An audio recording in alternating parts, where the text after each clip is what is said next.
Retraite de Carême 2016. Devenons miséricordieux. En cette 6e semaine, nous sommes invités à nous plonger dans la parabole du bon samaritain, que l'on pourrait sous-titrer le grand renversement. Une question est à l'origine de cette parabole.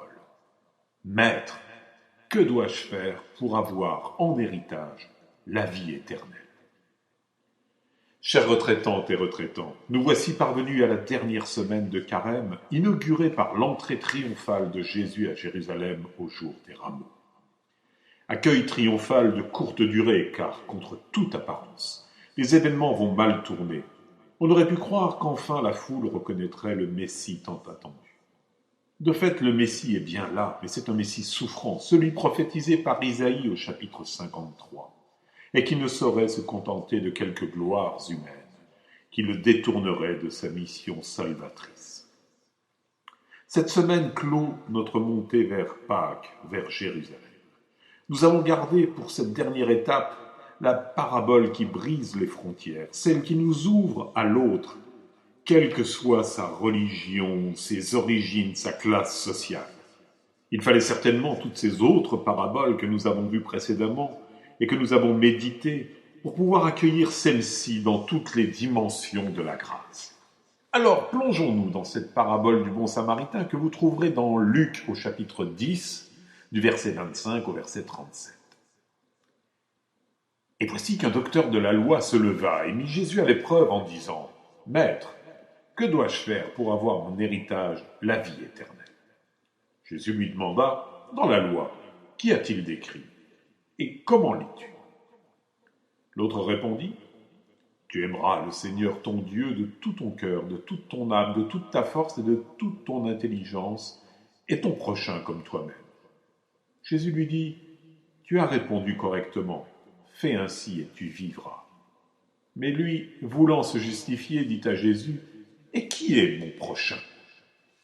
La question qui préside à la narration de cette parabole est une question centrale dans la vie de chaque homme. Que devons-nous faire pour avoir la vie éternelle ?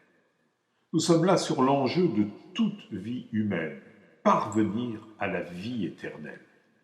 Comme l'enjeu d'une graine semée en terre est de devenir plante et parvenant à maturité donner son fruit, de même notre vie d'homme est de parvenir au royaume de Dieu et à la vie éternelle. Réglons d'entrée de jeu la question de la vie éternelle.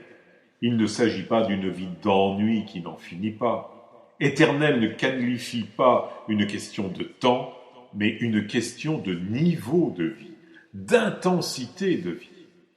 Si jusqu'à présent la vie éternelle ne vous attirait pas à cause de l'image d'ennui et de lassitude qui s'en dégage, à cause d'une mauvaise compréhension, profitez-en pour changer de regard. Jésus se garde bien de répondre à cette question, parce que l'attitude de cœur du docteur de la loi n'est pas celle de la quête de la vérité, mais c'est une mise à l'épreuve, un défi.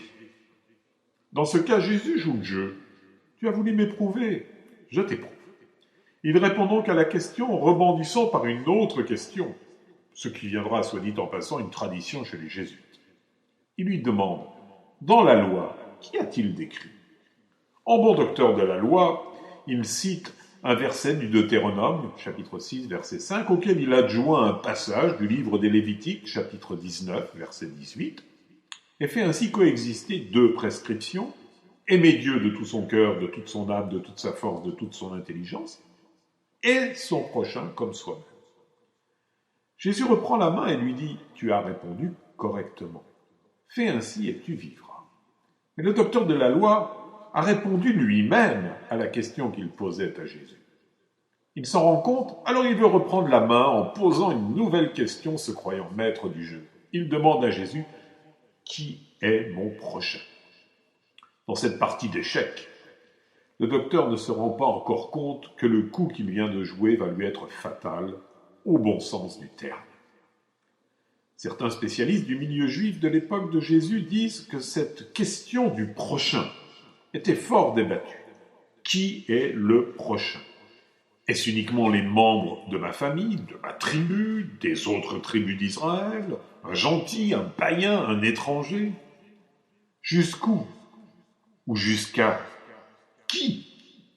peut-on attribuer le statut de prochain? Comme aurait dit Coluche s'il avait vécu à l'époque, il y en a qui sont plus prochains que d'autres.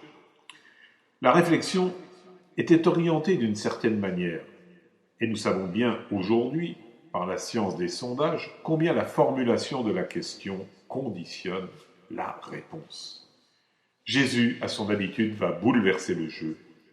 Dans la démarche ternaire des paraboles, 3 personnages, tous anonymes, ne se distinguant que par leur appartenance, vont être confrontés à la même situation.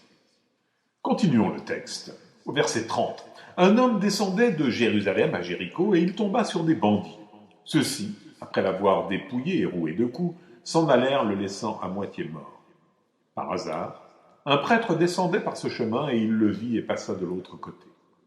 De même, un lévite arriva à cet endroit, il le vit et passa de l'autre côté. Mais un samaritain qui était en route arriva près de lui, il le vit et fut saisi de compassion. Nous ne savons qu'une seule chose du personnage qui va être prétexte à illustration, c'est qu'il venait de Jérusalem et allait vers Jéricho. S'il venait de Jérusalem, il y a fort à penser qu'il n'était pas samaritain, car les Samaritains n'entretiennent aucune relation avec les Juifs, comme le souligne Saint Jean, chapitre 4, verset 9. Il a été attaqué et laissé pour mort dans le coupe-gorge qu'était le Wadi Kelt où sévissaient des bandits. Le premier passant passe de l'autre côté en le voyant. C'est un prêtre, observant de la loi, le plus tenu d'observer la loi de la charité. Le deuxième fait de même, c'est un lévite. Bon, il porte bien son nom, il lévite. Lui aussi, bien que relégué aux tâches subalternes dans le culte du temple, était tenu d'observer la même loi de charité. Tous deux avaient certainement réfléchi dans le cadre des débats juifs sur la nature du prochain, et manifestement le demi-mort ne devait pas correspondre à la définition qui me s'en était donnée. D'ailleurs, un mort ne peut être touché sans que l'on devienne impur et inapte au culte. Est-ce aussi une raison liée à la pureté rituelle qui les fait changer de trottoir? Un être à demi-mort rend-il totalement impur ou à demi-impur? Ce n'est certainement pas le lieu et le moment de se poser la question quand quelqu'un est entre la vie et la mort. Le troisième passant est un samaritain, un étranger, un hérétique, dont on était en droit de n'attendre que de la haine. Il est saisi de compassion et s'approche du blessé. Vu qu'il est près de lui, contrairement aux 2 précédents qui étaient passés de l'autre côté, il a peut-être constaté qu'il était juif, ce blessé. Peu importe. La règle d'or est manifestement inscrite dans son cœur. Tout ce que vous voulez que les autres fassent pour vous, faites-le pour eux, car c'est la loi et les prophètes. En Matthieu, chapitre 7, verset 12. Mais continuons le récit. Au verset 34. Il s'approcha, pansa ses blessures, et y versant de l'huile et du vin. Puis il le chargea sur sa monture, le conduisit dans une auberge et prit soin de lui. Le lendemain, il sortit 2 pièces d'argent, les donna à l'aubergiste en lui disant « Prends soin de lui. Tout ce que tu auras dépensé en plus, je te le rendrai quand je repasserai. » L'élément déclencheur, en tout homme, c'est le regard. Quel regard portons-nous sur les événements qui se présentent à nous? Le regard de l'homme est en lien direct avec son cœur et l'engage à agir, quel que soit le type d'action. La compassion miséricordieuse le pousse à accomplir 5 œuvres de miséricorde corporelle chères au pape François dans le cadre du jubilé de la miséricorde. Premièrement, il s'approche. Deuxièmement, il panse les blessures. Troisièmement, il le charge sur sa monture. Quatrièmement, il le conduit dans une auberge. Et cinquièmement, il prend soin de lui et le confie à quelqu'un.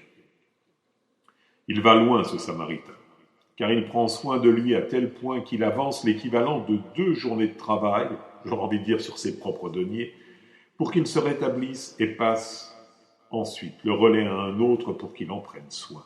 Il va encore plus loin, car il prendra en charge les dépenses complémentaires pour assurer son rétablissement.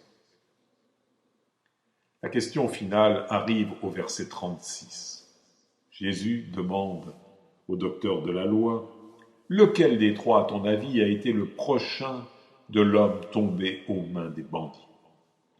Le docteur de la loi répondit, celui qui a fait preuve de pitié envers lui. Jésus lui dit, va, et toi aussi, fais de même. Au final, Jésus change l'énoncé de la question posée par le docteur de la loi. Lequel des trois, à ton avis, a été le prochain de l'homme tombé aux mains des bandits? Le docteur de la loi devait être sous le coup de massue assénée par Jésus. Le beau rôle revenait à un renégat de la pire espèce, un samaritain. Alors qu'un être très honorable tel le prêtre, un autre un peu moins honorable certainement tel le lévite, n'avait pas le beau rôle. C'est tout estourbi qu'il accueille la question posée par Jésus, et il répond non plus selon sa tête, mais spontanément selon son cœur, celui qui a fait preuve de pitié envers lui. La fin de cette parabole, comme les autres, reste ouverte et le renvoie à ses propres responsabilités, ses propres choix. Va, et toi aussi fais de même. Le docteur de la loi a mis Jésus à l'épreuve. Il se retrouve à son tour mis à l'épreuve. Jésus, dans ce grand renversement, transforme le « qui est mon prochain » en « je suis le prochain ». En reprenant la loi du Lévitique qui nous invite à aimer notre prochain comme nous-mêmes, nous sommes invités à réfléchir sur qui est notre prochain. Aimer l'autre comme on s'aime soi-même. Mais quand on ne s'aime pas soi-même, en fin de compte, ça nous engage à peu de choses. Combien de personnes que je rencontre ne s'aiment pas, voire, pire, se détestent. Elles ne peuvent se regarder dans une glace. Elles doivent devenir alors leur propre prochain. Devenir prochain d'elles-mêmes et s'appliquer les œuvres de miséricorde spirituelle, cette fois, celle du bon samaritain. Est-ce que j'accepte de me regarder avec compassion en adoptant le regard du Père des cieux sur moi? Est-ce que j'accepte d'être porté sur le dos du Christ comme la brebis perdue? Est-ce que je laisse panser mes blessures par les sacrements et être conduit à l'Église, qui est l'auberge?